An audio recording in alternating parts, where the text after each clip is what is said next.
Conversation with the Candidate continues right now. Welcome back to our Conversation with the Candidate with presidential candidate U.S. Senator Tim Scott from South Carolina.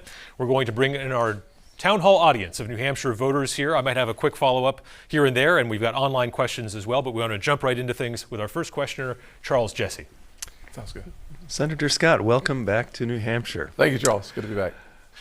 Pew Research recently surveyed the top issues that are on the voters' minds, and not surprisingly, Republican and Democratic electorate differed a lot, up to 50%. Yes. Rather polarized country. The one thing they did appear to agree on, however, is that 2/3 were worried about the party's capacity to work together. What can you do as president to unify our country?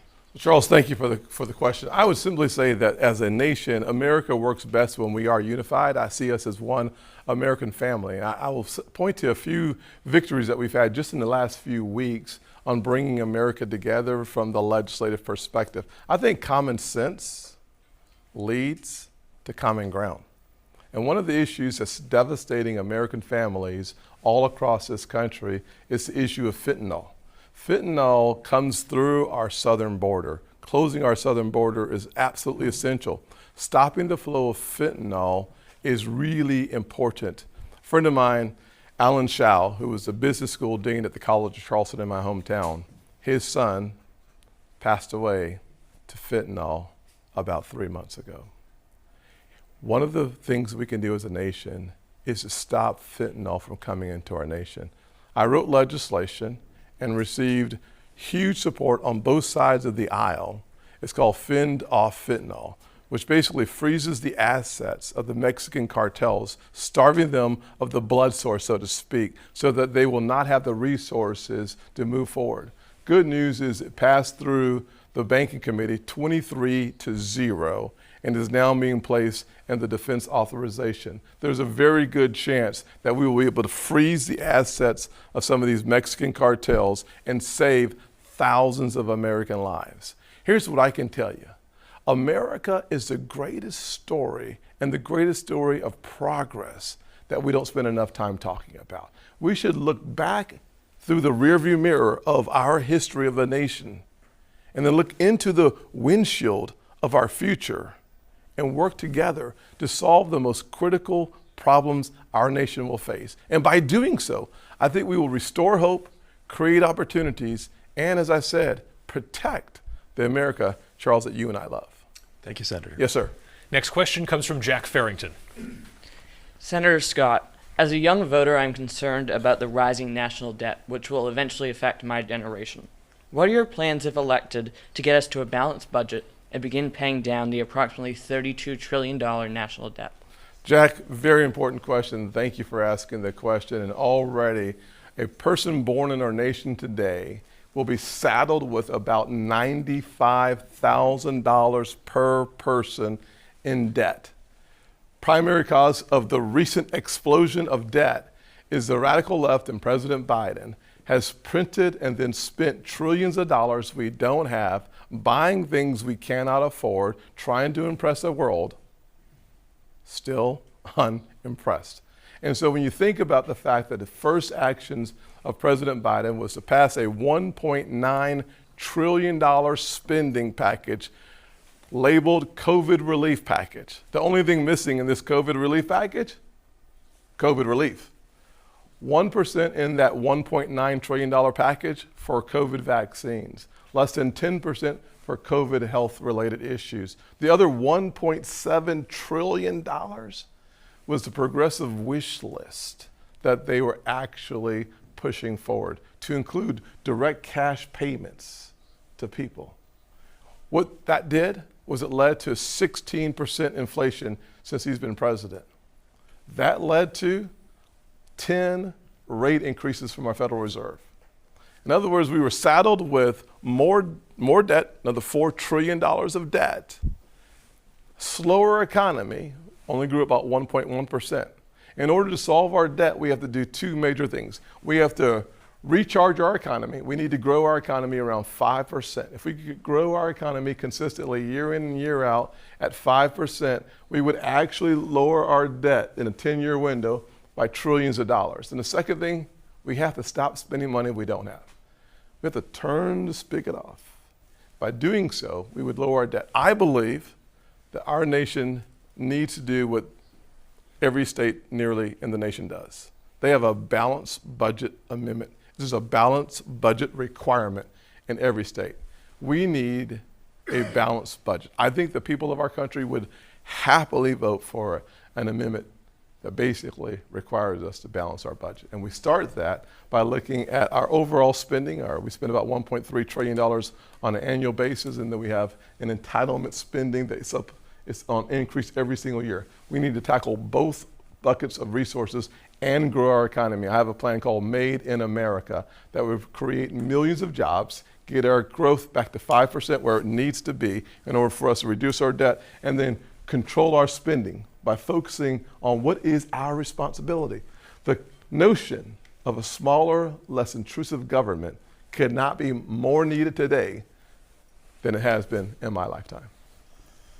Thank you, Jack. We have an online question coming from Paul Bourbeau, who asks, since the interest rates have risen exponentially in the past year, how would you counterbalance that to help consumers enter the housing market who are struggling to pay rent, let alone a mortgage? Paul?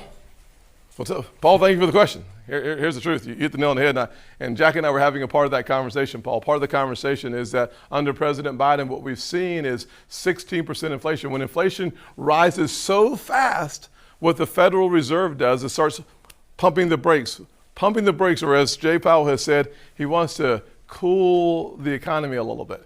Cooling the economy is also known as stopping the economy from growing. That led to 10 consecutive interest rate increases in about 13 months. 10 interest rates increases is about 500 basis points, which means that before President Biden took office, if a house cost you $22,000 a month, the same house now, instead of costing you $2,000, would cost you somewhere near $3,000, which makes housing far less affordable for the average person. We haven't talked about the down payment. We haven't talked about the regulatory morass. As President of the United States, by stopping the unnecessary spending, Paul, we would see what's been happening, which is a reduction in the inflationary impact in our economy, which would then normalize the need for the Federal Reserve to increase interest. Normalizing that means that we would not have to see the number of increases that we had. By doing that, we could reverse the tide and start reducing that 500 basis points over time, getting us back to a place where most of us have lived for the last 15 or 18 years, really low interest rates, allowing housing affordability to be a yes instead of a no. Finally, Paul, I would say this. So important for us to look at the actual cost of getting a mortgage completed in this country. It's gone up by about threefold in just the last several years. That cost of closing a mortgage makes the down payment even harder to achieve. And remember, I'll close on this.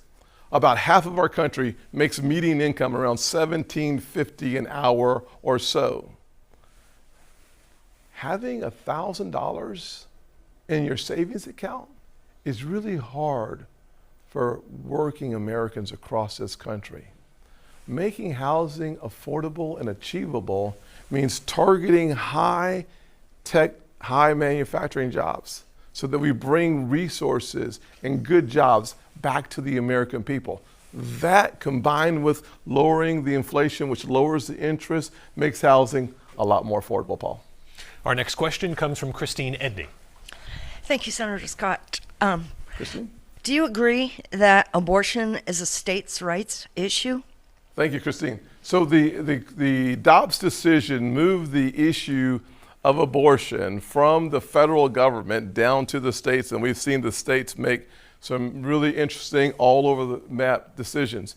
I would say, Christine, that one of the things that troubles me as a United States Senator and would trouble me as President of the United States is that the radical left has decided to continue the federal push for abortion on demand up until even the day of birth. They have voted in the United States Senate to have abortion on demand. Because of that, I would say, as your president, I would encourage and fight for a 15-week limit of abortion in our country. I believe that life has intrinsic value without any question. I am 100% pro-life conservative with a 100% pro-life voting record. I believe a 15-week limit is where the federal government should stop the radical left from pushing abortion up until the day of birth. Quick follow-up for you, Senator. Are there examples of this abortion up until the date of birth that you can provide? Yes, so I believe it was Minnesota that just decided to move where you can have abortion without any reason whatsoever. And I believe that Illinois, I have to check that, is also looking at legislation in addition to New York and other states. Next question comes from Patrick Connolly. Hi, Senator. Hey, Patrick. What would you do as president to prepare for the next pandemic? That's a great question. One of the things I would do to prepare for the next pandemic is to clear out the leadership of the CDC that led us down the wrong path during COVID.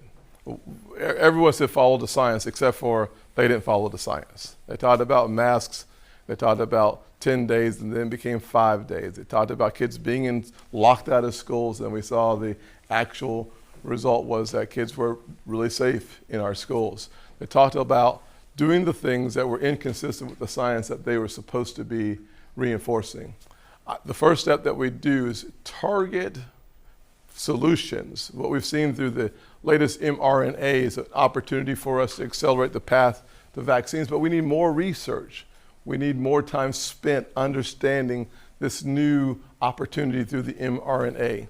I would have, as President of the United States, the CDC, the NIH working together in a public-private partnership to predict and understand what's around the corner so that we can solve those problems before they start. And I certainly would not spend millions of dollars as Dr. Fauci and the CDC did in the Wuhan lab. Our next question comes from Leonard Morrill. Leonard. How are you doing tonight? Yes, sir. Great. Both Democrats and Republican national committees are making it almost impossible for outsiders to run for president, basically suppressing the vote unless you vote for their candidate. Are we ready for a third-party candidate? That's a great question. I'm hoping that y'all are ready for Tim Scott to be the presidential nominee without any question. So my focus is on making sure that what America has done for me, she can do and gets to do for others. If we find a way to unite the country around the issues that we are struggling with, I think we start solving the problem. What we're seeing today is a loss of confidence, frankly, in both parties. Americans are not excited about the quagmire pit of politics today. We're not excited about the divisions that we see that are polarizing today. What we want is the ability to live our version of the American dream. We need elected officials that see themselves as servants first to the American people. And by doing so, I think we solve the problem of a third-party candidacy if, in fact, those of us running for office learn to listen first. We have 2 ears, 1 mouth.